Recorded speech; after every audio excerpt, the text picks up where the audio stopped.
அனுஷ்கா பத்தி பேசும்போது ஒரு காலத்துல எப்பேற்பட்ட ஹீரோயின் எவ்வளவு படங்கள் கைவசம் வச்சிருந்தாங்கப்பா அப்படின்னு நம்ம யோசிக்கும் போது இவங்களோட இடத்த பிடிச்சது இப்ப யாரு? நம்ம ராஷ்மிகா மந்தனா.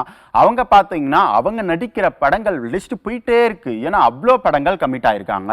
ரைசா, தாமா, புஷ்பா 3, அனிமல் 2, கேர்ள் ஃப்ரெண்ட், இந்த மாதிரி சொல்லிக்கிட்டே போலாம். நிறைய படங்கள் கைவசம் வச்சிருக்காங்க. ராஷ்மிகா மந்தனாவையே மிஞ்சற அளவுக்கு ஒரு ஹீரோயின் இருக்காங்க. அவங்களுக்கு அவ்வளோ படங்கள் லிஸ்ட்ல இருக்கு. கிட்டத்தட்ட 8 படங்கள் கைவசம் வச்சிருக்காங்க. அந்த ஹீரோயின் யாரு? நம்ம சம்யுக்தா மேனன் தான். ராஷ்மிகா மந்தனாவே சம்யுக்தா மேனன் மிஞ்சிட்டாங்களா? அவ்வளவு படங்களா வச்சிருக்காங்க. இவங்க படத்துல நடிச்சு 1.5 வருஷம் ஆச்சு. ஆனாலும் இவ்வளவு படங்கள் கையில வச்சிருக்காங்க அப்படின்னா ரசிகர்களுடைய ஆச்சரியமா இருக்கு. சரி, ஓகே, அவங்க என்னென்ன படங்கள் நடிக்கிறாங்க அப்படின்னு சொல்லி பார்க்கும்போது 8 படங்களை கையில வச்சிருக்காங்க.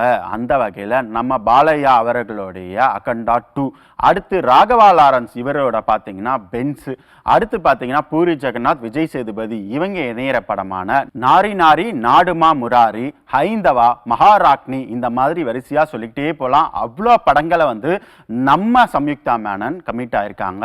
இதில் பார்த்தீங்கன்னா அகண்டா 2 படம் இந்த வருஷம் டிசம்பர் மாதம் வெளியாக போகுது. மீதி எல்லா படங்களுமே அடுத்த வருஷம் ரிலீஸ் ஆக போகுது. ஆக 2026 நம்ம சம்யுக்தா மேனனுக்கு ஒரு சமுத்திரமான படங்கள் எல்லாமே காத்துக்கிட்டு இருக்கு அப்படின்னு தான் ரசிகர்கள் சொல்றாங்க.